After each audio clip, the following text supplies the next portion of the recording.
Hot అంశాలపై debate news బెంచ్కి స్వాగతం. ఇస్రో ఒక అద్భుతాన్ని సాధించింది. ప్రపంచంలో 4వ దేశంగా భారతదేశాన్ని తీసుకెళ్ళింది. అదే డాకింగ్. అంటే ఏంటి అసలు?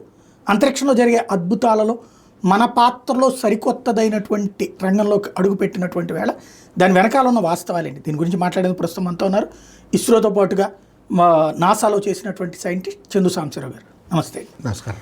ఏంటి అసలు ఈ డాకింగ్ అంటే? అది ఇప్పటివరకు భారతదేశం మన ఇస్రో చేసినటువంటి ఎక్స్పెరిమెంట్స్ అన్నీ కూడా రాకెట్ని ఎలా చేయాలి, రాకెట్ని ఎలా లాంచ్ చేయాలి, లాంచ్ చేసేటప్పుడు ఏదో ఒక మనకు పర్పస్ ఉంటుంది కదా, అది ఒక సెటిలైట్, కొంత పేలోడ్ని మనం అక్కడికి తీసుకెళ్ళాలి, ఎలా తీసుకెళ్ళాలి, నావిగేషన్ ఎలా జరగాలి, కంట్రోల్ ఎలా జరగాలి, ఇవన్నీ కూడా మనం చేసాం. గత 50-60 సంవత్సరాలుగా అనేక ఎక్స్పెరిమెంట్స్ చేసాం. అయితే ఈ ఎక్స్పెరిమెంట్స్లో మనం ఎప్పుడు కూడా మనిషిని పేలోడ్లో భాగంగా తీసుకెళ్ళలేదు. అంటే మనం ఎప్పుడు కూడా మ్యాన్డ్ మిషన్స్ చేయలేదు, మనుషులు లేని ఎక్స్పెరిమెంట్స్ చేసాం. ఇప్పుడు మనం భారతదేశం మనిషిని కూడా స్పేస్లోకి పంపాలి, మనుషుల్ని చంద్రుడి మీదకి పంపాలి, లేదా ఇంకెక్కడికన్నా మనం చేయాలి అనుకున్నప్పుడు ఆబ్వియస్గా మీకు ఒక క్యాప్సూల్ అవసరం అవుతుంది. దీంట్లో మనుషులు ఉంటారు. దీన్ని లాంచ్ చేయడానికి మన రాకెట్సే వాడతాం. దీన్ని లాంచ్ చేసిన తర్వాత వీళ్ళు ఎక్కడికి వెళ్ళాలి? ఇంటర్నేషనల్ స్పేస్ స్టేషన్ లాంటి ఏదో ఒక స్పేస్ స్టేషన్ దగ్గరికి వెళ్ళి దాంట్లోకి వెళ్ళి పని చేసుకుని మళ్ళీ కొంతకాలానికి తిరిగి రావాలి కదా. అంటే కంప్లీట్గా ఇప్పుడు గేమ్ మారిపోయింది. మనం ఏదో పైకి ఒక శాటిలైట్ని తీసుకెళ్దాము, ఒక ఆర్బిట్లో ఇంజెక్ట్ చేద్దాము, దాన్ని కంట్రోల్ చేసుకుంటూ ఆర్బిట్లో తిరిగేలాగా చేద్దాము, ఇక మిగతా అంతా ఎలక్ట్రానిక్స్ వర్క్. అది దాటి ఇప్పుడు మనం next generation vehicles, next generation ఎక్స్పెరిమెంట్స్లోకి వెళ్ళాలి అన్నప్పుడు మనం ఏది చేయాలన్నా కానీ మనం చేసిన స్పేస్ మాడ్యూల్ని మెనూవర్ చేసుకుంటూ, అంటే కంట్రోల్ చేసుకుంటూ, మానిటర్ చేసుకుంటూ, కంట్రోల్ చేసుకుంటూ దీన్ని ఇంకొక దానికి అటాచ్ చేయాలి అన్నాం అనుకోండి. అప్పుడు ఏమవుద్ది, మనకి ఆ కప్లింగ్ అవసరం అవుద్ది. రెండుగా ఉన్నదాన్ని మనం కపుల్ చేయాలి. దాన్నే డాకింగ్ అన్నాం. మనం విలియమ్స్ ప్రోగ్రాంలో మాట్లాడుకున్నప్పుడు ఇంటర్నేషనల్ స్పేస్ స్టేషన్ అనేది అక్కడ ఒకటి ఉందని, అది మన 5 బెడ్రూముల బిల్డింగ్ సైజులో ఉంటుందని, ఒక ఫుట్బాల్ ఫీల్డ్ సైజులో సోలార్ ప్యానల్స్ ఉంటాయని అవన్నీ మాట్లాడుకున్నాం. ఇక్కడ నుంచి ఆమె స్టార్ లైనర్ అనే ఒక స్పేస్ షిప్లో పైకి వెళ్ళింది అన్నాం. వెళ్ళి ఏమవ్వాలి? ఇంటర్నేషనల్ స్పేస్ స్టేషన్తో డాక్ అవ్వాలి. ఆ డాక్ కాలేకపోయారనుకోండి, మీరు ఎక్కడో ఉన్నారు, అది ఎక్కడో ఉంది, మీరు ఎక్కడో స్పేస్లో ఉన్నారు, మొత్తం ఎవ్రీథింగ్ ఈజ్ అది ఫెయిల్ అయిపోయినట్టే. సో ఇలాంటి ఎక్స్పెరిమెంట్స్ ఫ్యూచర్లో మీరు ఏది చేయాలన్నా కానీ ఈ డాకింగ్ అనే ప్రక్రియ చాలా ఇంపార్టెంట్ అవుతుందన్నమాట. అందుకని మనం ఏం చేసాం, ముందు మనుషుల్ని పంపకుండా 2 ఉపగ్రహాలను పంపారు నిన్న.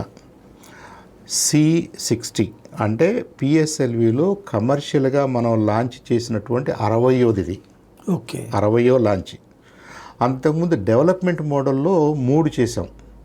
D1 ఫెయిల్ అయింది, D2 సక్సెస్ఫుల్, D3 సక్సెస్ఫుల్, అంటే అక్కడ ఒక 2. ఈ C సిరీస్లో 60, అంటే మొత్తం 62 సార్లు మనం ఆ PSLVని వాడాం. 62 PSLVని తయారు చేసాం మనం ఇంతవరకు. ఆ 60 అనే దాన్ని ఉపయోగించి కోర్ ఓన్లీ, అంటే ఏంటంటే పక్కన బోస్టర్లు ఎడిషనల్గా చుట్టూ ఏం లేవు చూడండి, ఒకటే సిలిండ్రికల్గా పెద్ద స్ట్రక్చర్ ఉంది, 44 మీటర్ల హైట్ ఉన్న రాకెట్. అది మంచి రాకెట్. దాంట్లో పేలోడ్గా, అంటే అది తీసుకెళ్లాల్సిన పరికరాలు 2 అన్నమాట. 2 దాదాపుగా ఒకే సైజు ఉన్నటువంటి 2 శాటిలైట్స్ని తీసుకెళ్ళింది. 2 అంటే శాటిలైట్ అనే సెన్స్లో కాదు, మనం పేలోడ్లో 2 పేలోడ్లను తీసుకెళ్దాం అనుకుందాం. ఈ 2 కూడా ఏంటి, స్పేస్లోకి వెళ్ళిన తర్వాత ఇప్పుడు 470 కిలోమీటర్ల హైట్లో ఒక ఆర్బిట్లో నిన్న ప్రవేశపెట్టారు. వాటిని భూమి చుట్టూ తిరుగుతున్నాయి. ఈ 2 ఒకదానికొకటి దగ్గరగానే తిరుగుతున్నాయి, 2 కలిసి లేవు. ఇప్పుడు మనం ఏం చేయాలంటే ఈ 2 ఎంత స్పీడ్లో తిరుగుతున్నాయో ముందు అది మేనేజ్ చేయాలి.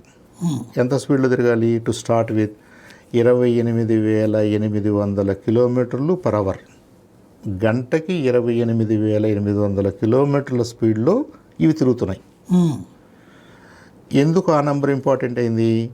రేపు మనం ఇంటర్నేషనల్ స్పేస్ స్టేషన్ అని అనుకుంటే, ఇప్పుడు మనం ఇంటర్నేషనల్ స్పేస్ స్టేషన్ లాగా మన భారత అంతరిక్ష స్టేషన్ అని అనుకుంటే, అదేదో 400 కిలోమీటర్ల హైట్లో ఉంటే, దాని సర్కంఫరెన్స్ని 90 నిమిషాలకు ఒకసారి మీరు రౌండ్ కొట్టాలంటే ఇంటర్నేషనల్ స్పేస్ స్టేషను 28,300 కిలోమీటర్లు పర్ అవర్ అన్న స్పీడ్లో తిరుగుతుంది అనుకున్నాం కదా. ఇది కూడా కుడి ఎడంగా అదే స్పీడ్ అనమాట. ఇది ఇంకొద్దిగా 700 కిలోమీటర్ల పైన ఉంది కాబట్టి ఇంకొద్దిగా 400 కిలోమీటర్ల పైన ఉంది. ఇంకా 400 కాదు, 470 కిలోమీటర్ల పైన ఉంది కాబట్టి ఆ మేరకు ఇంకొద్దిగా స్పీడ్గా తిరగాలి. సో 28,800 కిలోమీటర్ల పర్ అవర్ స్పీడ్లో మన భూమి చుట్టూ తిరుగుతున్నాయి. ఓకే, ఇప్పుడు మన వాళ్ళు ఏం స్టడీ చేయాలి? ఆ స్పీడులో అంటే 90 నిమిషాలు 85 నిమిషాలకు ఒకసారి భూమి చుట్టూ తిరుగుతున్నాయి. కొన్నిసార్లు అలా తిప్పుతూ ఆ తిప్పటంలో ఉన్న మెళకువలన్నీ నేర్చుకుంటూ తర్వాత ఈ రెండింటిని కిందకి తీసుకొస్తారు. 400 దాకా తీసుకొస్తారు. ఒక 2 రోజులు 3 రోజులు 4 రోజులు పట్టుతుంది అది. ఇప్పుడు ఈ రెండు కూడా అంత స్పీడ్లో తిరుగుతున్నాయి, దగ్గరగా ఉన్నాయి. దగ్గరగా అంటే ఎంత దగ్గరగా ఉండొచ్చు? మనం 2 కిలోమీటర్లు, 3 కిలోమీటర్లు, 10 కిలోమీటర్లు, 15 కిలోమీటర్లు, 20 కిలోమీటర్లు దూరం వరకు జరుపుకుంటూ వీళ్ళు ఈ ఆర్బిట్స్లో అనేక రౌండ్స్ వేస్తుంటారు. రోజుకు 16 రౌండ్లు అంటే 5-6 రోజుల్లో చాలా రౌండ్లు వేయచ్చు. ప్రతి రౌండ్లో కూడా ఈ డిస్టెన్స్లు మారుస్తారు. దగ్గరకు తీసుకొస్తారు, దూరంగా జరుపుతారు, సెన్సర్స్ ఎలా పనిచేస్తాయో చూస్తారు, సెన్సర్స్ ఎలా పనిచేయట్లేదో చూస్తారు. ఇదంతా డేటా గ్యాదర్ చేసుకుంటున్నారు. ఫైనల్గా మీకు జనవరి 6-7 తారీఖుల్లో ఇవి దగ్గరకి అంటే కిలోమీటరు, 500 మీటర్లు, 400 మీటర్లు, 300 మీటర్లు, 100 మీటర్లు, మీటరు, అర మీటరు, సెంటీమీటర్లు దగ్గరకు వచ్చేస్తాయి. దగ్గరగా ఉంటాయే కానీ ఇవి 28,000 కిలోమీటర్ల ప్లస్లోనే తిరుగుతున్నాయి. అంత హై స్పీడ్లో తిరుగుతున్నాయి. మళ్ళీ అవి వస్తూ ఒకదానికొకటి కపుల్ అవ్వాలి. ఆ కప్లింగ్ ప్రక్రియ జరిగిన తర్వాత ఈ ఛాంబర్లో ఉన్న ప్రెజర్ ఈ ఛాంబర్లోకి, ఈ ఛాంబర్లో ఉన్న ప్రెజర్ ఈ ఛాంబర్లోకి రావాలి ఎవెన్చువల్గా. అలాంటి ఎక్స్పెరిమెంట్స్ కొన్ని చేస్తారు. ప్లస్ దీంట్లో జనరేట్ అయిన ఎలక్ట్రిసిటీ దీంట్లోకి రావాలి, దీంట్లో జనరేట్ అయిన ఎలక్ట్రిసిటీ దీంట్లోకి రావాలి. అది మనకు ఉత్తరోత్తర పడుతుంది అలాంటివి. ఇలా చేసే కార్యక్రమాన్ని డాకింగ్ అన్నారు. డాక్ అవుతున్నప్పుడు కొన్ని, డాక్ అయిన తర్వాత కొన్ని ప్రయోగాలు. ఇప్పుడు దీన్ని అన్డాక్ చేయటం కూడా అవసరమే. మళ్ళీ ఈ రెండింటిని అన్డాక్ చేయాలి మీరు. అన్డాక్ చేస్తూ విడిపోయేటట్టు ఒకటి కిందకి, ఒకటి పైకి, లేదంటే ఒకటి స్పీడ్గా, ఒకటి కొద్దిగా స్లోగా, మొత్తం మీద మళ్ళీ కొన్ని కార్యక్రమాలు చేస్తారు. ఇదంతా జరగడానికి 7-8 రోజులు 9 రోజులు పట్టొచ్చు. ఇంకా ఇవన్నీ కూడా మనం సునీత విలియమ్స్ గారు స్పేస్ స్టేషన్కి, ఇంటర్నేషనల్ స్పేస్ స్టేషన్కి వెళ్ళినప్పుడు ఏమేమి జరిగిందో, ఎక్కడెక్కడ ప్రాబ్లమ్స్ వచ్చినాయో, ఏ స్టెప్స్లో ప్రాబ్లమ్స్ వచ్చినాయో, ఇవే ప్రాబ్లమ్స్ మనం ముందుగానే మనిషిని పంపకుండా ఇవన్నీ కన్ఫర్మ్ చేసుకుంటున్నాం. Okay, yes we can do it అని.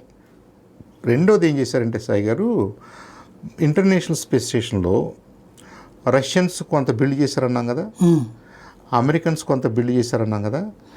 అమెరికా నుంచి కొన్ని స్పేస్ షిప్స్ వెళ్తాయి కదా, ఇది స్పేస్ ఎక్స్ వాళ్ళ డ్రాగన్ అని, బోయింగ్ వాళ్ళు చేసిన స్టార్ లైనర్ అని, అంతకుముందు అసలు నాసా వాళ్ళు చేసిన స్పేస్ షటిల్ ఒకటి ఉంది, విమానం లాంటిది. ఇవన్నీ వెళ్తూ ఎలా డాక్ అయ్యాయంటే, ఇప్పుడు మన మ్యాన్ హోల్ రింగ్ ఉంది చూసారా, సర్క్యులర్ రింగ్, ఇలాంటి రింగుని పెట్టుకుని డాక్ అయ్యాయి అనుకోండి. కానీ రష్యన్స్ ఇలా చేసేవాళ్ళు కాదు. రష్యన్స్ చతురస్రాకారంలో ఉంటుంది వాళ్ళది. ఓకే, కాబట్టి రష్యన్ పోర్ట్లోకి అమెరికన్ స్పేస్ షిప్ వెళ్ళలేదు. Okay, Russian spaceship American పోర్ట్స్లోకి వెళ్ళలేదు. అర్థమైందా? ఓకే. ఇప్పుడు సమస్య ఏమొచ్చిందంటే, మనకు గుర్తుందా, మన ఫోన్లన్నిటికీ పిన్నులు ఉండేవి. సన్న పిన్ అని, లావు పిన్ అని, ఆ పిన్ అని, ఈ పిన్ అని ఉండేవి కదా. ఇప్పుడు ఏం చేసాం మనం, అన్ని సీ చేసాం, స్టాండర్డైజ్ చేసాం. ఓకే, ఇప్పుడు ఇండియాకు ఒక ఛాన్స్ ఉంది. మనం ఈ పోర్ట్స్ని స్టాండర్డైజ్ చేయొచ్చు. ఓకే. ఈ పోర్ట్ షేప్ని స్టాండర్డైజ్ చేయొచ్చు. రెండో సమస్య ఉంది. రెండో సమస్య ఏంటంటే ఎలక్ట్రికల్, మీరు ప్లగ్స్ చూడండి, గోడలో సాకెట్ ఉంటుంది. అవును. మనం 3 పిన్నులు 2 పిన్నులు పిన్ పెడతాం. అవును. ఇది ప్లగ్ అంటాం. ఈ ప్లగ్ని మేల్ అంటారు, గోడలో ఉన్నదాన్ని ఫీమేల్ అంటారు. అంటే ఎలక్ట్రికల్ కనెక్షన్ మీరు ఎక్కడ ఎలా ఊహించుకున్నా ఒకటి మేల్ ఉంటుంది, ఒకటి ఫీమేల్ ఉంటుంది. ఇప్పుడు దాన్ని కూడా మార్చాలి మనం. ఛాలెంజ్గా తీసుకుని మన వాళ్ళు ఏం చేశారంటే, మీరు దీన్ని మేల్ అనుకున్నా దీంతో కలుస్తుంది, దీన్ని మేల్ అనుకున్నా దీంతో కలుస్తుంది. అంటే it's a universal design of interface. Okay. ఇది రష్యన్స్ చేయలేకపోయారు, అమెరికన్స్ చేయలేకపోయారు. వాళ్ళు ఏదో ఒక పద్ధతిలో చేశారు, ఇంటరాపరబుల్ కాదు. అంటే మీరు ఎట్ట పడితే అట్ట చేయడానికి లేదు. ఇవాళ కొత్త ఫోన్లకి మీ సి పిన్ నా ఫోన్కి పనికి వస్తుంది, నా పిన్ దానికి పనికి వస్తుంది. మ్యానుఫ్యాక్చర్ శాంసంగ్ అవ్వచ్చు, రెడ్మీ అవ్వచ్చు, ఇంకెవరైనా అవ్వచ్చు. అలా లేదు ఇంటర్నేషనల్ స్పేస్ స్టేషన్లో. మనం ఇది తప్పు, అలా కాదు, ఎవడ పని ఆడి చేయటం కాదు. యూనివర్సల్గా అందరం కూడా ఇక 2030 తర్వాత ఎవరు స్పేస్ స్టేషన్ వాళ్ళు చేసుకోవాలనుకుంటున్నారు. కాబట్టి ఇన్ కేసెస్ ఆఫ్ ఎమర్జెన్సీ, నా స్పేస్ షిప్ మీ స్టేషన్కి రావాలన్నా, మీ స్పేస్ షిప్ నా స్టేషన్కి రావాలన్నా ముందు మనకు వచ్చే ప్రాబ్లం డాకింగ్. ఆ డాకింగ్ని స్టాండర్డైజ్ చేద్దాం అనుకున్నారు. ఫస్ట్ స్టాండర్డైజ్డ్ పోర్ట్స్ తయారు చేసింది మన స్పేడెక్స్లో. ఓకే. కాబట్టి స్పేడెక్స్కి అదొక ప్లస్ ఉంది. ఇది చేస్తున్నప్పుడు మీరు ఇక్కడ దగ్గరకు వచ్చారు కదా, మేలు ఫీమేల్ లేదన్నారు కదా, ఇక్కడికి వచ్చారు కదా, మరి ఎవరు పట్టుకోవాలి? పట్టుకోవడానికి ఒక మెకానిజం ఉండాలిగా. మీరు సాకెట్ అక్కడ ఉంది, మీరు 2 పిన్నులు దాంట్లో పెడుతున్నారు కాబట్టి పట్టుకుంటుంది. అలా కాదు, 2 ఇలా ఉంటాయి, ఇది మేల్ అనుకోండి, ఫీమేల్ అనుకోండి, ఇది మేల్ అనుకోండి, ఇది ఫీమేల్ అనుకోండి, నేను అన్నాను అనుకోండి, మరి ఇప్పుడు ఎవరు పట్టుకోవాలి వీటిని? ఇది ఒక ప్రాబ్లం వస్తుంది కదా. కాబట్టి there is an extra step called rigidization. Rigidization అంటే ఏంటంటే, మీరు దగ్గరకు వస్తారు, దీనికి లాకింగ్ ఎక్స్టర్నల్గా ఉంటుంది అనమాట. ఓకే. ఎక్స్టర్నల్గా లాకింగ్ మెకానిజం ఉంటుంది. అప్పుడు ఈ 2 లాక్ అయిపోతాయి. ఇంకా ఏం వ్యాక్యూమ్ ప్రూఫ్ ఉండాలి. అంటే లోపల ఉన్న ఎయిర్ బయటకు రావడానికి లేదు, బయట ఏమీ లేదు కాబట్టి. సో ఇది జరిగితేనే అది మ్యాన్డ్ మిషన్స్కి పనికి వస్తుంది. ఓకే. సో ఆ రిజిడైజేషన్ అనే స్టెప్ కూడా చేయాలి.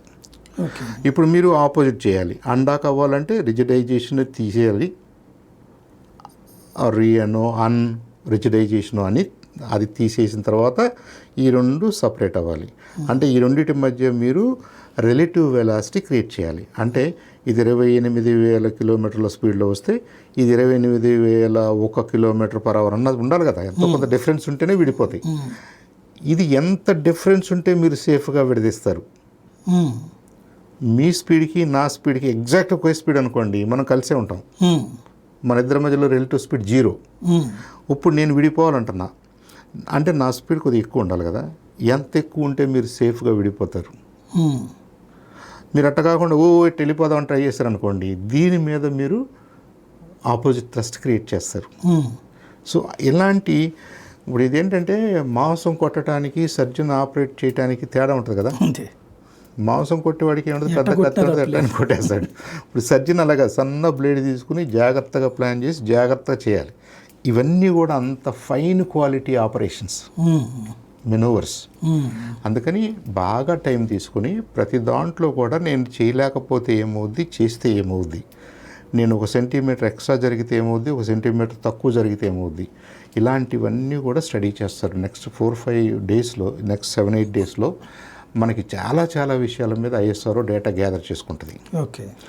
రెండవది, ఇప్పుడు మనం 2 శాటిలైట్స్ 2 పార్ట్స్గా పంపామన్నాం. మేబీ DX-01 అని ఒకదాన్ని, DX-02 అని స్పేస్లో ఉన్నాయి. ఒకటి ముందు ఉంది, ఒకటి వెనక ఉంది అనుకున్నాం. ముందున్నది మన టార్గెట్ అనుకుంటే వెనకున్నది చేజర్ అన్నారు. కాసేపు ఆగిన తర్వాత నేను దీన్ని టార్గెట్ అనుకుంటే దీన్ని చేజర్ అనుకోవచ్చు కదా. నేను స్పీడ్ మారుస్తూ నేను దాన్ని టార్గెట్గా చేసుకుని దీన్ని చేజర్ అనొచ్చు, లేదా దీన్ని టార్గెట్గా చేసుకుని దీన్ని చేజర్ అనొచ్చు. అంటే మీ పోర్ట్స్ ఎందుకు అలా ఉన్నాయి అంటే మీరు ఎటైనా గేమ్ ఆడాలి ఇప్పుడు. అంటే యూ గెట్ మోర్ ఫ్లెక్సిబిలిటీ అదే ఇన్ ఫ్యూచర్ ఆపరేషన్స్. అలా డిజైన్ చేశారు, అలా చేస్తున్నారు. కాబట్టి అమెరికన్స్ మేము పోర్ట్స్ చేసాం, మేము డాక్ చేసాం, హండ్రెడ్స్ ఆఫ్ టైమ్స్ చేసాం, ఫైన్ చేశారు మీరు. రష్యన్స్ చేశారు. వీటిల్లో మన కష్ట సుఖాలన్నీ మనం 20-30 సంవత్సరాలుగా తెలుసుకున్నాం. But now we are at a position where we can వాటిని చేంజ్ చేసి ఆప్టిమైజ్ చేసి స్టాండర్డైజ్ చేసే అవకాశం ఇండియాకు వచ్చింది. For everybody is good. కాబట్టి 20-30 తర్వాత వచ్చే స్పేస్ స్టేషన్స్ అన్నిట్లో కూడా ఒక స్టాండర్డైజ్డ్ పోర్ట్స్లో డాకింగ్ ఆపరేషన్స్ స్టాండర్డైజ్డ్ ప్రొసీజర్లో జరగాలి అన్నప్పుడు అదేదో మనమే ముందు లీడ్ తీసుకుందామని తీసుకున్నారు. ఓకే ఓకే తీసుకున్నారు. అది అక్కడ చూపిస్తున్నప్పుడు ఆ బొమ్మలు అలా ఉన్నాయి, కానీ యాక్చువల్గా పోర్ట్స్ ఫ్లాట్గానే ఉంటాయి. ఓకే పోర్ట్ ఫ్లాట్గానే ఉంటుంది. అది ఈ ఎక్స్పెరిమెంట్లో ప్రధానమైనటువంటి గోల్. ఇక రెండో గోల్ ఏంటంటే, మనం కొంత హైట్కి వెళ్ళిన తర్వాత సపోజ్ ఒక పార్ట్లో మనుషులు ఉన్నారనుకుందాం, వాళ్ళు భూమి చుట్టూ తిరగాలనుకున్నాం, అదే కదా స్టేషన్ అంటున్నాం మనం. ఇవాళ PS4 అంటే 4వ స్టేజ్ ఇంజిన్ ఉంది చూసారా, ఈ ఇంజిన్ ఇంతకుముందు ఏం చేసిందంటే అక్కడ దాకా వెళ్ళి ఆ సెటిలైట్స్ని వదిలేసి ఇక ఇది కింద పడిపోయేది, కాలిపోయేది, దీనివల్ల ఉపయోగం లేదు. కానీ ఈ C60లో ఈ స్పేడెక్స్ మిషన్లో ఏం చేశారంటే 4వ స్టేజ్ని ఆర్బిటర్ చేశారు. ఇది కూడా ఇప్పుడు తిరుగుతుంది, పడిపోలేదు, వేస్ట్ కాదు ఇది. ఇది యాక్చువల్గా స్పేస్ స్టేషన్ అనమాట, లాంటిదన్నమాట ఫ్యూచర్లో. ఇప్పుడు ఇదే స్పేస్ స్టేషన్ అనగా మనం ఊహించుకుంటే ఇది ఎలా తిరగాలి, దీంట్లో మనం ఏమేమి చేయొచ్చు, దీంట్లో ఎలాంటి ఎక్విప్మెంట్ పెట్టవచ్చు, దీంట్లో నుంచి కమ్యూనికేషన్స్ ఎలా మనకి గ్రౌండ్కి వస్తాయి, ఇవన్నీ కూడా PS4లో జరుగుతున్నాయి ఈసారి.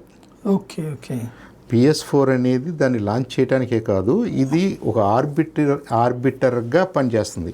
ఓకే దాన్ని ఏమన్నారు, పోయం 4 అన్నారు. Polar orbiter experimental module. Okay ఒకటి దీంట్లో భాగంగా పోయం 4 అని కూడా రాస్తున్నాం. అంటే ఇప్పుడు ఎన్నైనా లాంచ్ చేస్తున్నాం, 2 సెటిలైట్స్ లాంటి వాటిని ఆర్బిట్లో పెడుతున్నాం. ఒక 5-6 రోజుల తర్వాత వాటిని దగ్గరగా దూరంగా తీసుకొచ్చి మొత్తం మీద డాక్ చేస్తాం, అన్డాక్ చేస్తాం, ఎలక్ట్రిసిటీ ట్రాన్స్ఫర్ చేస్తాం, ఇవన్నీ చేస్తాం. అది డాకింగ్ ఎక్స్పెరిమెంట్. ఈ PS4 అనేది మనం ఇంతకు ముందులాగా వదిలేయకుండా దీన్ని కూడా ఆర్బిట్లో తిప్పుతున్నాం. ఇది కూడా ఆర్బిటర్. దీన్ని సపోర్ట్ చేయడానికి మొత్తం నిన్న 24 పేలోడ్లు పంపాం. యాక్చువల్గా మనం మాట్లాడుకుంటున్న 3 కాదు, అవును. ఈ PS4లో భాగంగా ఈ 2 పేలోడ్లు అంటే 2 సెటిలైట్స్ లాగా ఊహించుకోండి మీరు. PS4లో ఇంకొక 21 అనమాట, టు డూ వేరియస్ థింగ్స్. ఇప్పుడు సునీత విలియమ్స్ గారు ఉన్న ఇంటర్నేషనల్ స్పేస్ స్టేషన్లో ఏమేమి చేశారో, ఏమేమి చేస్తే ఆ స్టేషన్ బిల్డ్ చేయడానికి అవకాశం వచ్చిందో 30 years బ్యాక్, వాటిల్లో ఉన్న మెయిన్ స్టెప్స్ అన్నీ కూడా ఈ ఒక్క ఎక్స్పెరిమెంట్లో మనల్ని డిమాన్స్ట్రేట్ చేయాలని కూర్చున్నారు. Okay okay that is why it's a big experiment. It's a ground breaking experiment. ఇంతకుముందు వాళ్ళకి ఇన్ని అవకాశం లేక చిన్న చిన్న మొక్కలుగా అనేక రాకెట్స్, అనేక ప్రయోగాల ద్వారా నేర్చుకునేవాళ్ళు. ఇవాళ మనం ఒకేసారి రేపు ఒక 5-10 సంవత్సరాల తర్వాత మేము స్పేస్ స్టేషన్ బిల్డ్ చేయాలి. అప్పుడు మా దగ్గర ఒక పెద్ద రాకెట్ ఉంటుంది, ఒక 20 టన్నులో 10 టన్నులో 30 టన్నులో పేలోడును తీసుకెళ్ళగలిగిన రాకెట్ ఉంటుంది, అంత లగేజ్ తీసుకెళ్ళగలిగిన రాకెట్. అది తీసుకెళ్ళి అక్కడ పెట్టేస్తాం. దాన్ని అసెంబుల్ చేయాలి అంటే ఇంకోటి కావాలి కదా, వచ్చినది ఏదో అదే రోబోట్ అనుకోండి, దానికే రోబోట్ ఆర్మ్ ఉందనుకోండి, అది పక్కన కూర్చొని వీటన్నిటిని లైన్ చేసి, వీటన్నిటిని అసెంబుల్ చేసి, వీటన్నిటిని స్ట్రీమ్ లైన్ చేసి మొత్తం చేయగలదు. తర్వాత ట్రిప్లో డైరెక్ట్గా ఆస్ట్రోనాట్స్ వెళ్ళిపోతారు. కానీ అది స్పేస్ స్టేషన్ విషయంలో 10 ఏళ్ళు పట్టింది. ఒక్కొక్క పీస్ పైకి తీసుకెళ్ళటం, ఒక్కొక్క పీస్ని పైకి తీసుకెళ్ళి డాక్ చేసి అసెంబుల్ చేసి, మళ్ళీ కెనేడియన్స్ వాళ్ళ ఆర్మ్ ఒకటి తయారు చేసి ఒక రోబోట్ని దాన్ని వాడి వీటిని సర్దటం, అసెంబుల్ చేయటం, లొకేట్ చేయటం ఇవన్నీ చేయడానికి ఒక 10 సంవత్సరాలు పెట్టి 10 సంవత్సరాల తర్వాత మనుషులు వెళ్ళారు. మనకు అంత టైం అవసరం లేదు. మనం ఎక్కువ మెటీరియల్ ఒకేసారి తీసుకెళ్తాం, స్టేషన్ని బిల్డ్ చేయగలం. నెక్స్ట్ షిప్లో ఆస్ట్రోనాట్స్ వెళ్ళగలరు, వ్యోమనాట్స్ అంటున్నాం మన వాళ్ళని వెళ్ళగలరు, వాళ్ళు లోపల ఉండగలరు, పని చేసుకోగలరు. అయిన తర్వాత మళ్ళీ సైకిల్ స్టార్ట్ అవుద్ది. సో మనం డాకింగ్ నేర్చుకుంటున్నాం, ఆర్బిటర్ నేర్చుకుంటున్నాం, స్టేషన్కి కావాల్సినటువంటి బేసిక్ ఎలిమెంట్స్ని డిమాన్స్ట్రేట్ చేస్తున్నాం PS4 లాంటి వాటితోటి. తర్వాత ఈ పోర్ట్స్ని స్టాండర్డైజ్ చేస్తున్నాం. ఇలా రకరకాల అంశాలని కంప్రెస్ చేసేసి ఒకే ఎక్స్పెరిమెంట్లో 10 రోజుల్లో మనం చాలా చేయగలుగుతున్నాం. అందుకని ఇది స్పెషల్. అందుకని ఈ స్పేడెక్స్ స్పేస్లో డాకింగ్ ఎక్స్పెరిమెంట్ అని ఏదైతే కోడ్ నేమ్ పెట్టారో ఇది అందుకు చాలా ఇంపార్టెంట్ అనమాట. మనం ఎప్పుడు మాట్లాడుకుంటాం సాయి గారు, ఒక ఇంగ్లీష్ మూవీ తీసే ఖర్చు కంటే మన PSLV మిషన్ చాలా చీప్గా ఉంటుంది, తక్కువ ఖర్చుతో అయిపోతుంది. ఎందుకంటే మనం ఏదో మనకు ఒక ఐడియా వచ్చేసింది కాబట్టి అంతవరకు చేయటం, మళ్ళీ ఇంకొక ఐడియా వచ్చింది కాబట్టి మళ్ళీ చేయటం, అలా చేయరు. I think that's not ISRO's philosophy. మీకు కావాలంటే ఇంకో 5-6 నెలలు ఎక్కువ టైం తీసుకోండి, మీకు కావాలంటే ఇంకో సంవత్సరం ఎక్కువ టైం తీసుకోండి, బట్ మీరు ఒక ట్రిప్లో ఎక్కువ చేయడానికి ట్రై చేయండి. ఓవరాల్గా కాస్త తగ్గిపోద్ది. అలా చేస్తూనే మనం ఇక్కడ దాకా వచ్చాం. ఓకే. ISROలో ఉన్న ఇంజన్యూటీ ఏంటంటే మన ఇండియన్ స్పేస్ ప్రోగ్రాంలో మీకు ఐడియా వచ్చింది కాబట్టి చేయొద్దు, ఇంకా ఏమేమి అవసరం అవుతాయో కూడా కన్సిడర్ చేయండి. మిగతా దేశాల్లో స్పేస్ ప్రోగ్రామ్ ఎలా ఇవాల్వ్ అవుతుందో చూడండి, ఎలా ఇవాల్వ్ అయిందో చూడండి. దాంట్లో మనం ఏ పార్ట్స్ని ఈ ఎక్స్పెరిమెంట్లో భాగంగా కలుపుకోవచ్చో చూడండి.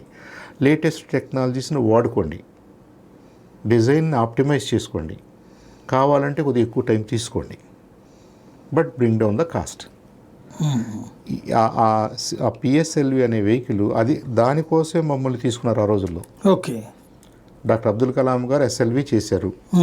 SLV సక్సెస్ఫుల్ వెహికల్ అంటే మనకి ఒక రాకెట్ ద్వారా ఒక పేలోడ్ని అంటే ఒక సెటిలైట్ని ఆర్బిట్లో పెట్టడం తెలిసింది, అర్థమైంది.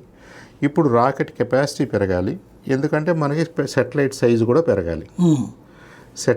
సెటిలైట్ సైజు పెరగాలి, మేబీ ఇంకొద్దిగా హైట్ కూడా పెరగాలి, రకరకాల అంశాలు వస్తాయి. వచ్చినప్పుడు మనం రాకెట్ సైజు పెరగటం కోసం ఏం చేశారంటే ఫస్ట్ ఆ SLV అనే దానికి 2 స్ట్రాప్-ఆన్స్ బోస్టర్స్ యాడ్ చేసి అటు ఇటు కొంత లోడ్ పెంచుకోగలిగారు, పేలోడ్ పెంచుకోగలిగారు. అయితే అది సరిపోదు. వెంటనే రెండో ఎక్స్పెరిమెంట్ ఏం స్టార్ట్ చేశారు, ఈ PSLV స్టార్ట్ చేశారు. ఈ PSLV అనేది SLV అనేది ఒక్కొక్క మోటరు ఒక్కొక్క సిలిండ్రికల్గా మనకు కనపడేది 1 మీటర్ డయామీటర్ ఉంటుంది. అదే PSLV 2.8 మీటర్స్ ఉంటుంది. ఓకే. అంటే మీటరు, ఇదేమో 2.8 మీటర్స్, ఆల్మోస్ట్ ఇదిగో ఈ రూమ్ అంతా డయామీటర్ ఉంటుంది. హైట్ వచ్చేసి 44 మీటర్లు, జియాంటిక్ ఉంటుంది. మీరు దగ్గరికి వెళ్ళి చూస్తే 11-12 అంతస్తుల బిల్డింగ్ అది, ఆ PSLV. అంటే మనం అంతగా ఒకేసారి ఇవాల్వ్ అయ్యాం. ఇప్పుడు దీంట్లో నుంచి ఎక్కడికి వస్తున్నాం, మనం GSLVకి వచ్చాం. GSLVలో క్రయోజెనిక్ ఇంజిన్ అని ఒకటి ఉంటుంది, అది రష్యన్సే మనకి ఇస్తారని ప్రామిస్ చేశారు, టెక్నాలజీ ట్రాన్స్ఫర్ చేయడానికి ప్రామిస్ చేశారు. మేము ఉన్నప్పుడు అంటే 1980sలో ఆ ప్రాజెక్ట్ స్టార్ట్ అయింది, కానీ రష్యన్స్ మనకు 10 ఏళ్ళు ఇవ్వలేదు, ఏదో రకరకాల ఇబ్బందులు. దాంతో మనం ఏం చేసాం, మన ఓన్ ఇంజిన్ని మనం స్టార్ట్ చేసుకున్నాం. మన ఓన్ ఇంజిన్ తోటి మనం GSLVని ప్రూవ్ చేసుకున్నాం. ఇప్పుడు GSLV Mark 3 అంత అనకుండా మనం LVM-3 అంటున్నాం. ఇప్పుడు మనకి మొన్న క్యాబినెట్ ఏం చెప్పిందంటే, అబ్బాయి మీరు ఆ LVMను వాడుకోండి, లేదా ఇంకోటి ఏదైనా చేయండి. ఇక నుంచి మీరు 4 టన్నులు 3 టన్నులు 4 టన్నులు ఇది కాదు పేలోడు, 20 నుంచి 100 టన్నుల పేలోడు తీసుకెళ్లాలంటే మీరు ఏం చేయాలి? నెక్స్ట్ 5-10 ఇయర్స్లో ఇస్రో ఏం అటెంప్ట్ చేస్తుందంటే 20 టన్నుల పేలోడ్ని ఒకేసారి తీసుకెళ్లాలంటే మీ రాకెట్ ఎలా ఉండాలి, బూస్టర్స్ ఎలా ఉండాలి, ఇంజిన్స్ ఎలా ఉండాలి, సాలిడ్స్ అయితే ఎలా ఉండాలి, లిక్విడ్ ఇంజిన్ అయితే ఎలా ఉండాలి, ప్రొపలెంట్స్ ఏమి ఉండాలి, ఇవన్నిటినీ ఆపరేషనల్గా చేసేస్తుంది. ఐ థింక్ నెక్స్ట్ 10-15-20 ఇయర్స్ అనేది ఇప్పుడున్న స్టూడెంట్స్కి గోల్డెన్ పీరియడ్ లాంటిది. ఓకే. మన స్పేస్ ప్రోగ్రాంలో గోల్డెన్ ఎరా స్టార్ట్ అవబోతుంది. ఆ గోల్డెన్ ఎరాకి ఈ స్పేడెక్స్ అనేది నాంది. ఓకే. అనేక విషయాల్లో మనం చాలా చేసేసాం కదండి. మనం జిఎస్ఎల్వి చేసాం, మనం పిఎస్ఎల్వి చేసాం, మనం షార్ బిల్డ్ చేసాం, మనం 10 సెంటర్లు బిల్డ్ చేసాం. అవన్నీ కూడా ఏంటంటే బిల్డింగ్ బ్లాక్స్ అవి మినిమంగా మనకు కావాల్సినటువంటి ఇన్ఫ్రాస్ట్రక్చర్. ఇప్పుడు వాటన్నిటిని ఉపయోగించుకొని నిజంగా స్పేస్డ్ మిషన్స్ చేయాలి, మన శాస్త్రవేత్తల్ని పైకి పంపాలి, మన స్టేషన్ మనకు ఉండాలి, మనం మూన్ మీదకి వెళ్ళి ల్యాండ్ అవ్వాలి, అవసరమైతే మూన్ మీద మనం ఒక స్థావరాన్ని ఏర్పాటు చేసుకోవాలి, అక్కడ నుంచి మనం వేరే ప్లానెట్స్ మీదకి వెళ్ళాలి. డీప్ స్పేస్ ఎక్స్ప్లోరేషన్, ఇంటర్స్టెల్లార్ ఎక్స్ప్లోరేషన్కి మనం ఇక్కడ నుంచి బయలుదేరం. ఇక్కడ నుంచి ఫస్ట్ స్టెప్గా మూన్ మీదకి వెళ్తాం. అక్కడ రీఫ్యూయల్ చేసుకుని లేదా రీకన్స్ట్రక్ట్ చేసుకుని కొత్త రకమైనటువంటి రాకెట్ని తయారు చేసుకుని అక్కడ నుంచి మీరు తర్వాత గ్రహాలకు, తర్వాత గెలాక్సీకి వెళ్తారు, తర్వాత సోలార్ సిస్టమ్కు వెళ్తారు. ఇలాంటి ఐడియాస్ అందరూ చేస్తున్నారు. అందరూ చేయటానికి వాళ్ళు 1960sలోనే చంద్రుడి మీద ల్యాండ్ అయ్యారు కదా. అవును, అమెరికన్స్. అంతకంటే ముందే రష్యన్స్ స్పేస్ వాక్ అన్నీ చేసేసారు కదా. మరి మనం 1969లో స్టార్ట్ అయ్యి వాళ్ళు మూన్ మీద ల్యాండ్ అయినప్పుడు మనం స్టార్ట్ అయ్యాం. అవును. ఇప్పుడు మనం ఒకటే మాట్లాడుతున్నాం. వాళ్ళు ఇంటర్స్టెల్లార్ ఎలా చేద్దామని మాట్లాడుతున్నారు, వాళ్ళు మూన్ మీద ల్యాండ్ అయ్యి స్థావరం ఏర్పాటు చేసుకుని మాట్లాడుతున్నారు, మనం అదే మాట్లాడుతున్నాం. వాళ్ళు మా ఓన్ స్టేషన్ మాకు ఉండాలంటున్నారు, మనము మా ఓన్ స్టేషన్ మాకు ఉండాలంటున్నాం. అంటే ఏంటి, టెక్నాలజికల్లీ మనం స్లోగా బయలుదేరినా, లేట్గా బయలుదేరినా, హెయిర్ అండ్ టాటాయిస్ లాగా మనం దాదాపుగా అక్కడికి వచ్చేసాం. ఎప్పుడు వచ్చాం కాదన్నయ్య, బుల్లెట్ దిగాలన్నట్టే అన్నది. ఇప్పుడు నిజంగా ఈ స్పేడెక్స్ మనం ప్రూవ్ చేస్తే అనేక విషయాల్లో బుల్లెట్ దిగినట్టే. మిగతా స్పేస్ ఏజెన్సీస్కి మనం చాలా ఐడియాస్ ఇచ్చిన వాళ్ళు అవుతాం అంతే ఫ్యూచర్లో. కాబట్టి ఐ థింక్ నిన్న లాంచ్ కానివ్వండి, అసలు వాళ్ళు చూడండి ఎంత రిలాక్స్డ్గా చేశారు, చూసారా? It's a matter of fact. ఏముంది అది, మళ్ళీ మనం కారు ఇంజిన్ ఆన్ చేసుకుని అందరూ కూర్చుని బయలుదేరినంత తాపీగా ఉన్నారు నిన్న సైంటిస్టులు. అంటే కొట్టిన పిండి అంటారు చూసారా.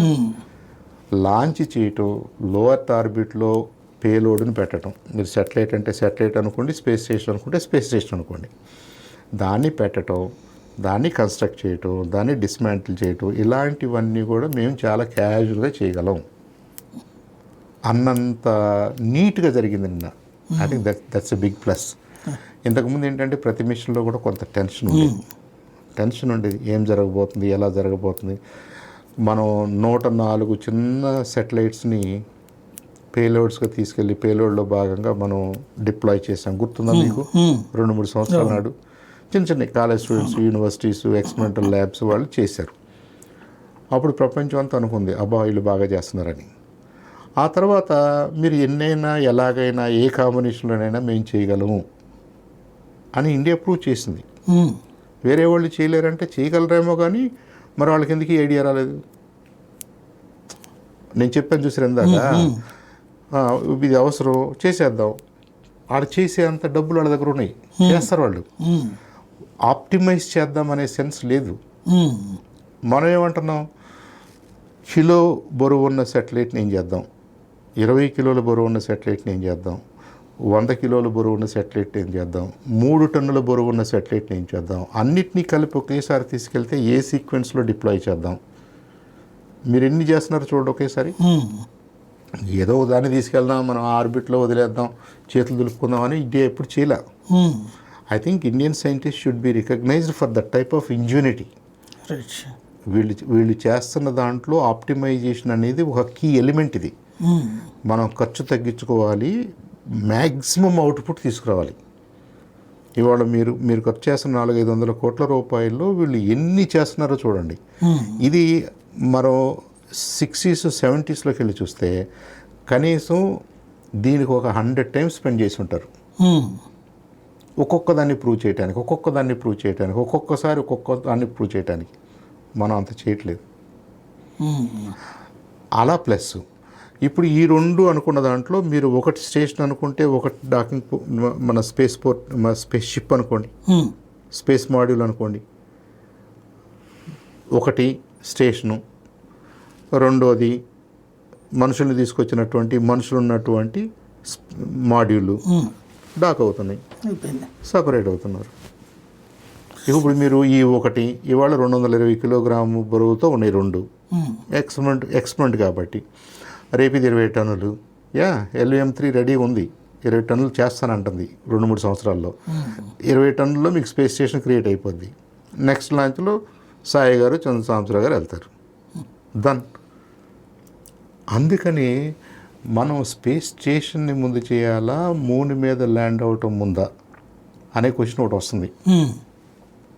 అయితే మూన్ మీద ల్యాండ్ అయ్యి వెనక్కి రావటమే ముందు చేస్తారు. దానికంటే ముందు అసలంటూ స్పేస్లోకి వెళ్ళి వెనక్కి రావటం చేయాలి. సో స్పేస్లోకి వెళ్ళి వెనక్కి రావటం అనేది గగనయాన్, అది నెక్స్ట్ 2-3 ఇయర్స్లో చేయాలి మనం. ఓకే. తర్వాత మూన్ మీద ల్యాండ్ అయ్యి వెనక్కి రావాలి, అది రెండో ఎక్స్పెరిమెంట్గా చేస్తారు. తర్వాత మనం ఇలా 1 రోజు 2 రోజులు గంటలు కాదు, ఒక 6 months ఉండాలి, ఒక 1 year ఉండాలి. ఇప్పుడు స్పేస్ స్టేషన్లో ఎలా ఉంటున్నారో అలా ఉండాలి. కాబట్టి ప్రాపర్ స్పేస్ స్టేషన్ కన్స్ట్రక్ట్ చేసి దాన్ని మనం ఒక 5 ఏళ్ళు 10 ఏళ్ళు 20 ఏళ్ల పాటు వాడుకోవాలంటే దానికి కావాల్సినటువంటి ఇన్ఫ్రాస్ట్రక్చర్ని మనం లోపల క్రియేట్ చేసుకోవాలంటే బహుశా ఒక 10-15 సంవత్సరాల తర్వాత అది అటెంప్ట్ చేస్తారేమో. అసలు అందరు కింద తయారు చేసి పంపించేస్తారేమో స్పేస్ స్టేషన్. వీడో మన తర్వాత వాళ్ళు ఎట్లా ఆలోచిస్తారో మనకు తెలియదు కదా. ఇప్పుడు పైకి వెళ్ళి అమర్చడం ఎందుకు, తయారు చేసి పంపించేస్తే పోద్ది కదా అనుకుంటా. అంటే మోస్ట్ ఆఫ్ దెమ్ ఇక్కడ పేలోడ్స్ అన్నీ కూడా సాయి గారు మనం చూడటానికి అలా ఉంటుంది, కానీ అంతా ఇక్కడే అసెంబుల్ చేస్తారు. ఇప్పుడున్న శాటిలైట్స్ పైకి వెళ్ళిన తర్వాత చక్కగా మీకు ఆ ప్యానల్స్ అవన్నీ ఓపెన్ అవుతాయి, ఏదైనా చిన్న చిన్న పార్ట్స్ అటు ఇటు అడ్జస్ట్ అవ్వాలంటే అడ్జస్ట్ అయ్యి అవన్నీ కూర్చోడం. ఇది మినియేచర్ వర్షన్స్ కాబట్టి స్పేస్ స్టేషన్లో ఎలిమెంట్స్ ఎక్కువ ఉంటాయి, పార్ట్స్ ఎక్కువ ఉంటాయి, మీకు చేయాల్సిన పనులు ఎక్కువ ఉంటాయి. కాబట్టి అది ఒక చిన్న ఏదో మనం ఇన్స్ట్రుమెంట్స్ ఓన్లీ శాటిలైట్ని పంపినంత ఈజీ కాకపోవచ్చు. దాంట్లో మనం లైఫ్ సపోర్ట్ సిస్టమ్స్ కూడా పెట్టాలి కదా. అంతే కదా. మనం ఎన్వైరన్మెంట్ క్రియేట్ చేయాలి, ఎయిర్ కానివ్వండి, మాయిశ్చర్ కానివ్వండి, మన ఫుడ్ కానివ్వండి, మిగతా మన హ్యూమన్ కార్యక్రమాలన్నీ జరగాలి కదా. జరగాలి కాబట్టి స్పేస్ స్టేషన్ రిక్వైర్మెంట్స్ డెఫినెట్గా దే ఆర్ మచ్ మోర్. అది మచ్ మోర్ కాంప్లెక్స్ సిస్టమ్. అది సెటిలైట్లు ఏముంది, ప్రాణం లేదు కదా. అంతే కదా. బంచ్ ఆఫ్ ఎలక్ట్రానిక్ గూడ్స్ తీసుకొచ్చారు, ఒక చోట పెట్టారు. దాంట్లో ఏదైనా ఒకటి అరా పని చేయకపోతే దాన్ని ఏం చేయాలో చూద్దాం, పని చేసినంత వరకు వాడుకుందాం. నిజంగా దెర్ ఇస్ నో డేంజర్. ఇప్పుడు మన సెటిలైట్స్లో ఏదన్నా ఒక పార్ట్ ఒకటేదో ఒక ఎక్స్పెరిమెంట్ ఫెయిల్ అయింది, ఒక ఇన్స్ట్రుమెంట్ పని చేయట్లేదు, ఒక ఇన్స్ట్రుమెంట్ రాంగ్గా పనిచేస్తుంది, మనం ఏమైనా వరీ అవుతామా? కానీ సునీత విలియమ్స్ గారు ఇంకో ఎక్స్ట్రా మంత్ డిలే అవుతుందంటే ఎంటైర్ వరల్డ్ ఈజ్ వరీ కదా. కాబట్టి life support systems are definitely much more demanding, much more complex. అది చేయడానికి మనలో కొద్ది టైం కావాలి. Maybe another 10 years. 10 yearsలో స్పేస్ స్టేషన్ అయితే డెఫినెట్గా ప్లాన్ చేస్తారు. ఓకే. ఆ ప్రాజెక్ట్ ఆల్రెడీ మన క్యాబినెట్ ఇచ్చేసింది. మొన్న లాస్ట్ మంత్ క్యాబినెట్ ఒప్పుకున్న 6 ప్రాజెక్ట్స్లో గగనయాన్ ఒకటి. అంటే మనిషిని పైకి పంపి మనం స్పేస్లో కొంతసేపు పెట్టి మళ్ళీ కిందకి తీసుకురావడం. తర్వాత మనకి సూర్యుడికి మధ్యలో 2 ఉన్నాయి. మన 3వ గ్రహం కదా, వీనస్ ఉంది కదా మన పక్కన. ఆ వీనస్ ఆబ్వియస్గా సూర్యుడికి దగ్గరగా ఉంది. సో అసలు ఈ వీనస్ మీద ఏం జరుగుతుందో చూడాలి మనం. వీనస్ మీద ఏముంది, ఇక్కడ మనకి వాతావరణం ఒక బార్లో ఒక ప్రెషర్లో ఉంది.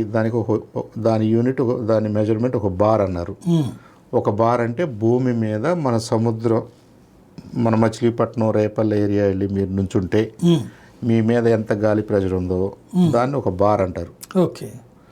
మీరు కొండ ప్రాంతాల్లోకి బాగా హైట్లోకి వెళ్తే తగ్గుతుంటుంది. మనం తిరుపతి వెళ్తే రేపల్లికి తిరుపతికి డిఫరెన్స్ ఉంటుంది. ఇంకొద్దిగా హైట్ ఉన్న కొండ మీదకి వెళ్తే ఇంకొద్దిగా తగ్గుద్ది. అది 1 bar. వీనస్ మీద ఎంత ఉంటుంది తెలుసా? 90 రెట్లు ఉంటుంది. తుఫాన్ టైప్. తుఫాన్ 90 రెట్లు అంటే మీరు ప్రెషర్ సిలిండర్లో పెట్టి చుట్టూ మీకు ప్రెషర్ పెట్టినట్టు. అంతే. అంటే ఇక మనకి బ్రీతింగ్ మన మామూలు ఈ వ్యవహారం చెల్లదు. అదొక ఎక్స్ట్రీమ్. మనం మార్స్ వైపుకి వద్దాం. మార్స్లో ఉందా వాతావరణం అంటే ఉంది. ఎంత ఉంది? 0.6 ఉంది. అంటే ఉన్నట్ట లేనట్టు కూడా మనకు తెలియదు. చాలా తక్కువ ఉంది, కానీ అక్కడ ఉంది. భూమి మీద ఒకటి అనుకుంటే ఇదేమో 90 రెట్లు ఉంది, అదేమో ఆల్మోస్ట్ లేనట్టుగా ఉంది. చంద్రుడి మీద కూడా లేనట్టుగా ఉంది. మళ్ళీ దీనికి తోడు మనం గురుత్వాకర్షణ దాన్ని కౌంట్ చేయాలి. సో వీటన్నిటి మధ్యలో మీరు ఏదన్నా భూమి మీద కాదు మనం షికారుకి అక్కడ దాకా వెళ్ళొద్దామంటే ఎక్కడ దాకా వెళ్ళొస్తారు? ఏ గ్రహం మీకు సూటబుల్గా ఉంటుంది, ఏ గ్రహం మీద ఎలాంటి ఎన్వైరన్మెంట్ మీరు క్రియేట్ చేసుకోవాల్సి ఉంటుంది. బబుల్స్ అంటారు. ఒక చోట హై ప్రెషర్ బబుల్ క్రియేట్ చేసుకోవాలి, ఒక చోట లో ప్రెషర్ బబుల్ క్రియేట్ చేసుకోవాలి.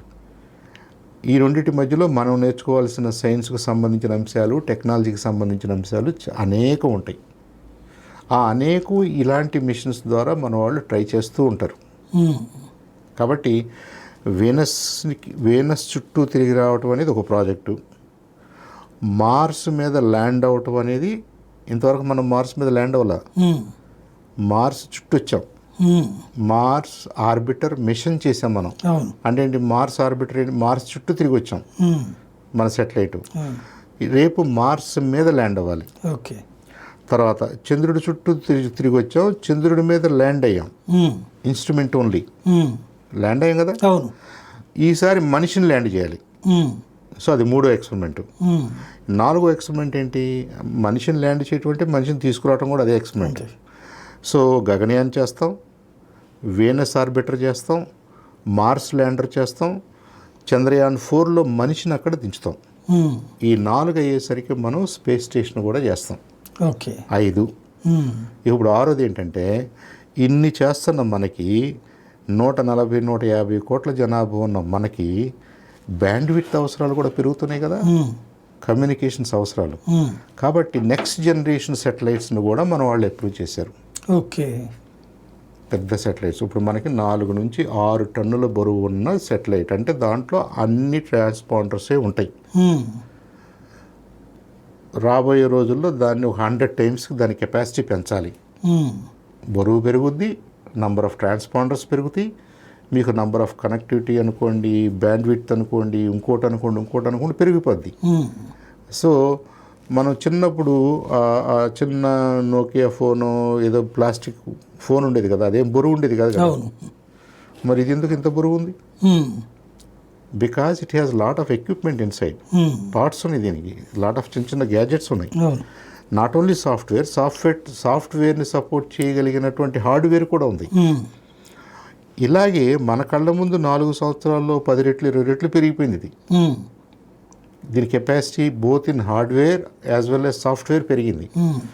మరి పైన ఉన్న సెటిలైట్స్ కూడా వీటిని సపోర్ట్ చేయడానికి పెరగాలి కదా. అది ఇన్సాట్ 4 సిరీస్ అంటున్నాం దాన్ని మనం. ఓకే. అది ఒక 10, 20, 30 సెటిలైట్స్ని పంపాల్సిన అవసరం ఉంటుంది. ఇవన్నీ కూడా రాబోయే 5-6 సంవత్సరాల్లో చేస్తారు. ఎన్నైనా ఇప్పుడు మనకి 6 మేజర్ ప్రాజెక్ట్స్ అయినాయి.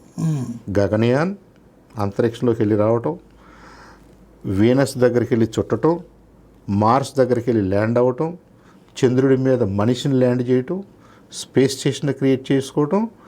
వీటన్నిటినీ జరుగుతున్నప్పుడు మన కమ్యూనికేషన్ సిస్టమ్స్ని ఎక్స్పాండ్ చేసుకోవటం, ఇన్సాట్ సిరీస్ని ఎక్స్పాండ్ చేసుకోవటం, ఈ 6 జరుగుతాయి. మనం ఇంతకుముందు ఏదో ఒక ఎపిసోడ్లో మాట్లాడుకుంటూ ఇంత యాక్టివిటీని ప్లాన్ చేస్తున్న మనం భారతదేశంలో క్రిస్క్రాస్గా అన్ని రాష్ట్రాల్లో వాళ్ళు ఒక ముక్క చేస్తున్నారు, వీళ్ళు ఒకటి చేస్తున్నారు, వాళ్ళు ఒకటి చేస్తున్నారు అని చెప్పుకున్నాం కదా. ఆ పిఎస్ఎల్విలో దాదాపు 500 కంపెనీలు చేసినటువంటి పార్ట్స్ కానీ సర్వీసెస్ కానీ ఉన్నాయి. ఆల్ ఓవర్ ఇండియా ఉన్నాయి. ఆ పాయింట్ ఆఫ్ వ్యూలో అంత ఎఫిషియెంట్ కాదేమో. కాబట్టి మనం ఏం చేయాలి? నెక్స్ట్ ఈ 6 మేజర్ ప్రాజెక్ట్స్ జరగడానికి సంబంధించి ఇంకొక 500 ఇంకొక 1000 కంపెనీలు ఇన్వాల్వ్ అవుతాయి. ఆ ఇన్వాల్వ్ అవుతున్నప్పుడు వాళ్ళకి సంబంధించిన యూనిట్స్ని మనం ఒక చోటకు తీసుకురాగలిగామనుకోండి, రకరకాల సాఫ్ట్వేర్ కంపెనీలు హైదరాబాద్ వచ్చినాయి. నేను వెళ్ళి ఒక కంపెనీలో నాకు ఉద్యోగం వచ్చింది. ఏదో కొన్ని పరిస్థితుల వల్ల నేను నచ్చకో, నా ఎఫిషియన్సీ చాలకో, లేదంటే టెక్నాలజీ మారో నన్ను ఆ జాబ్లో నుంచి కాదనుకున్నారు, లేదా నేనే కాదనుకున్నా. నాకు ఇంకో జాబ్ వస్తుంది కదా, ఈ జాబ్ కాదనుకుంటే ఇంకో జాబు, ఈ కంపెనీ కాదనుకుంటే ఇంకో జాబు, ఈ టెక్నాలజీ కాదనుకుంటే ఇంకొక టెక్నాలజీలో నేను ఈజీగా మూవ్ అవ్వడానికి నాకు ఒక ఈకో సిస్టమ్ ఏర్పడింది. అది కాబట్టి అందరూ హైదరాబాద్ వెళ్దాం అంటున్నారు, బెంగళూరు వెళ్దాం అంటున్నారు, చెన్నై వెళ్దాం అంటున్నారు. మన గుంటూరు వద్దాం అని అంటలేదు కదా. ఎందుకని? గుంటూరులో కూడా 2-3 సాఫ్ట్వేర్ కంపెనీలు ఉన్నాయి. కానీ ఇక్కడ దాకా ఆశపడి వస్తే, అక్కడ ఏదైనా తేడా వస్తే మళ్ళీ వీళ్ళు ఇంకొక ఊరు వెళ్ళాలి. అది నచ్చదు ఎవరికి. ఇవాళ మనకి పనిచేస్తున్న ఇస్రోకు పనిచేస్తున్నటువంటి సప్లయర్స్ ఎవరైతే ఉన్నారో, ఇస్రోకు అనుబంధంగా నడుస్తున్నటువంటి టెక్నాలజీ సప్లయర్స్ ఎవరైతే ఉన్నారో వాళ్ళు ఆల్ ఓవర్ ద కంట్రీ ఉన్నారు. ఇస్రో సైంటిస్టులు కూడా క్రాస్గా వాటి దగ్గరికి వెళ్తూ వాళ్ళతో మాట్లాడుతూ అదంతా వెరిఫై చేసుకుంటూ రిలయబిలిటీ పాయింట్ ఆఫ్ వ్యూలో, టెస్టింగ్ పాయింట్ ఆఫ్ వ్యూలో వెళ్తున్నారు. లెట్ అస్ అస్యూమ్ వాళ్ళని కన్విన్స్ చేసి తీసుకురాగలిగిన ఒక 500 మందినో 1000 మందినో మనం ఒక ఏరియాకి తీసుకొచ్చాం అనుకోండి. మీరు స్పెషల్ ఎకనామిక్ జోన్ అంటున్నారే, దగ్గరలో తడా ఉంది, అక్కడ శ్రీసిటీ అన్నారు. అంటే ఆటోమొబైల్స్, మ్యానుఫ్యాక్చరింగ్ రిలేటెడ్గా ఉన్నవన్నీ ఒక చోట ఏర్పాటు చేస్తున్నారు. సెల్ ఫోన్లన్నీ తిరుపతిలో ఉన్నాయి. అలాగే మనం let's say space related research కానీ, స్పేస్ రిలేటెడ్ ఇన్నోవేటివ్ సిటీ అని ఒకటి పెట్టేయాలి. స్పేస్ సిటీ అని పెడదాము, దొనకొండ ఏరియాలో పెడదాం అనుకుందాం. దానివల్ల ఏమవుద్ది? చంద్రబాబు గారు అంటారని నేను హైదరాబాద్ క్రియేట్ చేశాను, సైబరాబాద్ క్రియేట్ చేశాను. వెల్, ఆయన చేసినప్పుడు 6 ఎకరాల్లో 10 ఎకరాల్లో 20 ఎకరాల్లో విజువలైజ్ చేసిన ఆ వర్క్ అక్కడ స్టార్ట్ అయినా రహేజా లాంటిది గానో లేదా సైబర్ టవర్స్ లాంటివి తర్వాత న్యాచురల్గా ఎక్స్పాండ్ అయినాయి. ఇప్పుడు నేనేమంటున్నా అంటే ఈ 500 కంపెనీల్లో మనం 20 మందినో 30 మందినో 40 మందినో మనం స్పేస్ పార్క్ తీసుకురాగలిగాం అనుకోండి. అక్కడే మనం స్పేస్ ఒక ఎగ్జిబిషన్ గానో ఒక స్పేస్ మ్యూజియం గానో క్రియేట్ చేసాం అనుకోండి. Not only for Andhra, for entire country అదొక టూరిస్ట్ స్పాట్ అవుతుంది. స్పేస్ రిలేటెడ్ ఇంట్రెస్ట్ ఉన్న వాళ్ళకి అదొక ప్లేస్ టు గో అనిపిస్తుంది. టెక్నాలజీ నాలెడ్జ్ ట్రాన్స్ఫర్ కానివ్వండి, ఎక్స్చేంజ్ ఆఫ్ టూల్స్ కానివ్వండి, ఎక్స్చేంజ్ ఆఫ్ ఎక్స్పెరిమెంటల్ డేటా కానివ్వండి, తక్కువ ఖర్చుతో ఎక్కువ చేయగలుగుతారు. కాబట్టి ఒక మంచి ఈకో సిస్టమ్ను మనం డెవలప్ చేసిన వాళ్ళు అవుతాం. వరల్డ్ వైడ్గా కూడా ఎక్కడ లేదు, ఇక్కడ పెట్టగలిగితే అద్భుతంగా. వరల్డ్ వైడ్గా ఎందుకు లేదంటే యుఎస్ఏ అనేది ఒక దేశం కాదు, యూరోపియన్ స్పేస్ ఏజెన్సీ. యూరోపియన్స్ అనగానే 20, 30, 40 కంట్రీస్ అయ్యి, మన గుంటూరు జిల్లా అంతకంటే చిన్నవి కూడా కంట్రీస్ ఉన్నాయి. అలాగే నీకు అమెరికా ఉంది. అమెరికాకు వచ్చేసరికి mostly defence, NASA funded projects జరుగుతాయి. మా స్టేట్కి ఏంటి అని చెప్పేసి ప్రతి సెనేటరు ఫైట్ చేస్తూ ఉంటాడు. కాబట్టి రకరకాలుగా జరిగిపోతుంది అక్కడ కూడా, వాళ్ళు ఒక చోటకు రాలేని పరిస్థితి. ఇండియాలో మనకు అలాంటి కాంపిటీషన్ లేదు. ఇండియాలో మనం స్టేట్స్ వేరైనా, భాషలు వేరైనా, టెక్నాలజీ విషయంలో మనం చాలా యునైటెడ్గా పనిచేస్తాం. ఇన్ఫ్యాక్ట్ మన ఐఎస్ఆర్ఓ సెంటర్స్ అన్నీ కూడా అలాగే పనిచేస్తున్నాయి. దాని మీద ఎవరు బ్లేమ్ చేయట్లేదు. మన శ్రీహరికోటని ఇక్కడ కాదు, మేము మా స్టేట్లో పెట్టుకుంటామని ఏ స్టేటు లేదు. ఎందుకని? కుదరదు. అది ఈస్ట్ కోస్ట్లోనే ఉండాలి, అది ఎక్కడ ఉండాలో అక్కడే ఉండాలి. మీకు తుంబా ఉంది, అది మ్యాగ్నెటిక్ ఈక్విటోరియల్ ఆఫ్ ల్యాండ్. మన భూమికి మనం ఈక్వేటర్ అంటున్నాం కదా, భూమధ్య రేఖ. అది ఒక రకమైన ఈక్వేటర్ అయితే మ్యాగ్నెటిక్ ఈక్వేటర్ లైన్ ఇంకొకటి ఉంది, అది కరెక్ట్గా తుంబాలో కూడా వెళ్తుంది. కాబట్టి తుంబా దగ్గర కూర్చున్నారు వీళ్ళు. ఏంటి, త్రివేంద్రంకి ఒక 30 కిలోమీటర్ల దూరంలో నార్త్కి. సారాభాయ్ గారు తుంబాని ఎందుకు అడిగాడంటే, తుంబాలోనే మ్యాగ్నెటిక్ ఈక్విటోరియల్ లైన్ ఉంది. మనం బీచ్లో ఉన్నాం అనుకోండి, చిన్న చిన్న రాకెట్లు ఎక్స్పెరిమెంట్ చేసుకోవడానికి అది నదిలో, సముద్రంలో పడినా ఇబ్బంది లేకుండా ఉంటుంది. కానీ actual launches, actual rockets east కోస్ట్లో జరగాలి. ఎందుకంటే భూమి వెస్ట్ నుంచి ఈస్ట్కి నడుస్తుంది, రొటేట్ అవుతుంది. కాబట్టి ఇటు పక్కనే ఉండాలి మనం. అది ఎక్కడ ఉండాలి? ఈక్విటోరియల్ లైన్కి, ఆ లైన్కి, ఈ లైన్కి, తర్వాత క్లియరెన్స్, మర్కంటైల్ బిజినెస్ లైన్స్ చూసుకోవాలి. మనం మన పిఎస్ఎల్వి ఎలా ప్రయాణం చేస్తుందో ఆ ప్రయాణం చేసే లైన్ అంతా కూడా కింద నీళ్లు ఉండాలి. అటు ఇటు ఆ షిప్స్ అన్నిటినీ మీరు కంట్రోల్ చేయాలి. ఓకే. ఏదన్నా పొరపాటు జరిగి మన రాకెట్ ఎవరి మీదనే పడితే నష్టం కదా, కదా. కుదరదు కదా. సో అలాంటి ప్యాత్ మీకు ఇంకోటి ఎక్కడ దొరకదు.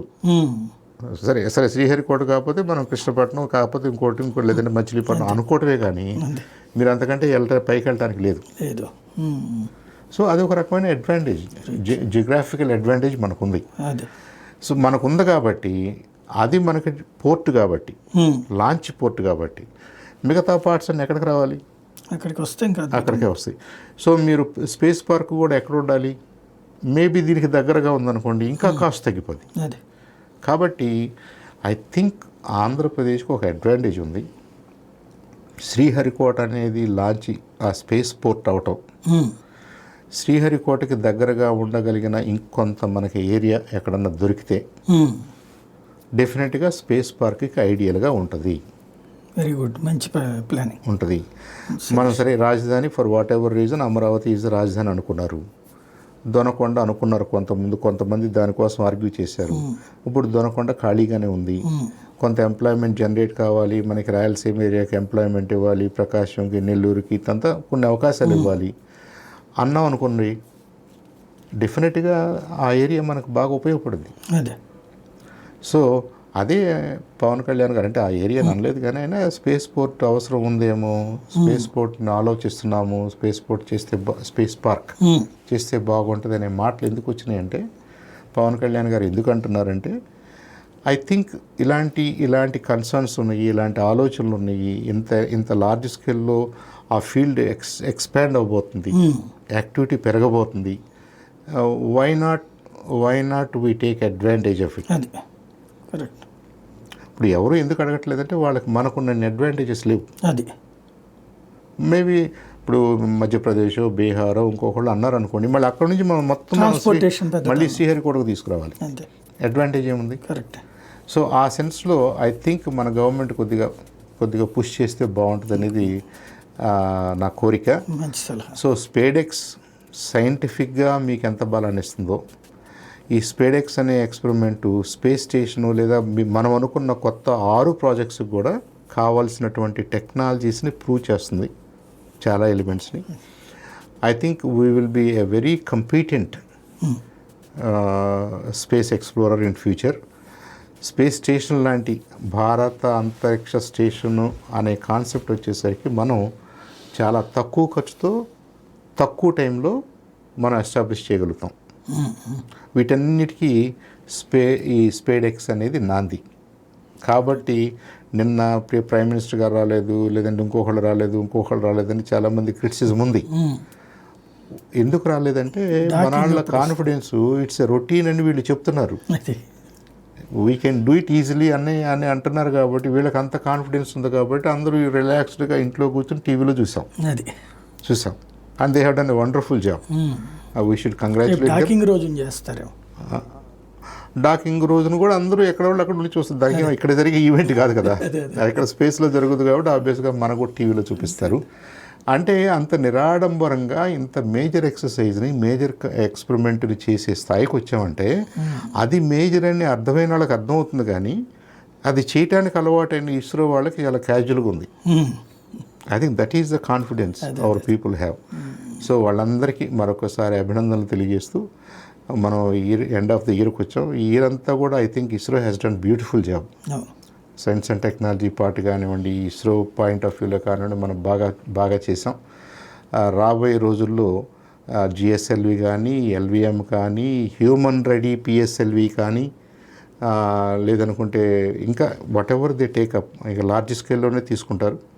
అవన్నీ కూడా బాగా జరగాలని చెప్పేసి in all other sectors, not only in space sector, రాబోయే సంవత్సరంలో అందరికీ మంచి జరగాలని, అట్ ద సేమ్ టైం మీకు, మీ కొలీగ్స్ అందరికీ కూడా I wish you a very happy new year.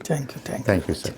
మీరు ఇలాగే ఈ స్పేస్ యాక్టివిటీని సపోర్ట్ చేస్తూ మీరు చేయాలని కూడా కోరుకుంటున్నాను. ఖచ్చితంగా. Thank you. ఇది పరిస్థితి. ఓవరాల్గా అయితే ఇస్రో నుంచి ప్రయోగం జరిగింది. ఆ ప్రయోగానికి సంబంధించిన వార్తలు మాత్రమే చూసాం. బట్ ఆ వార్తల వెనకాల ఉన్నటువంటి అతిపెద్ద కృషి, అలాగే మన దేశపు శాస్త్రవేత్తలు సాధించినటువంటి అద్భుతమైనటువంటి ఘనతకు సంబంధించినటువంటి వివరాలు ఇవి.